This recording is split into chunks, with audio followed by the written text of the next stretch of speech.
मुंबईतील खाद्य संस्कृतीला गॅस टंचाईची झळ, व्यावसायिक गॅस अभावी मुंबईतील हॉटेल्सना कुलूप, दादर वरळी मुंबादेवी परिसरातील व्यवसायावर मोठं संकट।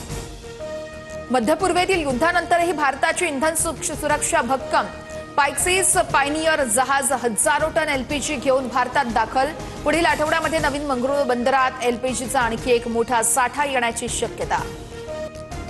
बीडमध्ये पोलिसांकडून बेधडक वसुलीचा प्रकार उघडकीस, वाहन चालकांकडून थेट दंड न आकारता खिशातून पैशांची लूट, व्हिडिओ सोशल मीडियावरती व्हायरल, मांजरसुंबा चौकातील घटना समोर। बळीराजावरती आसमानी संकट, मराठवाडा विदर्भात अवकाळीचा हाहाकार, जालना नांदेडमध्ये हजारो हेक्टरवरील पिकांची धुळधाण, शेतकऱ्यांना पंचनाम्याची प्रतीक्षा।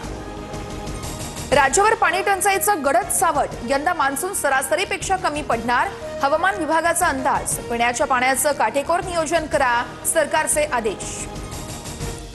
पुण्यामध्ये 68व्या महाराष्ट्र केसरी कुस्ती स्पर्धेचा थरार रंगणार, मुख्यमंत्री फडणवीसांच्या उपस्थितीमध्ये अंतिम सामना रंगणार, फॉर्च्युनर आणि मानाची गदा मिळवण्यासाठी पैलवान सज्ज।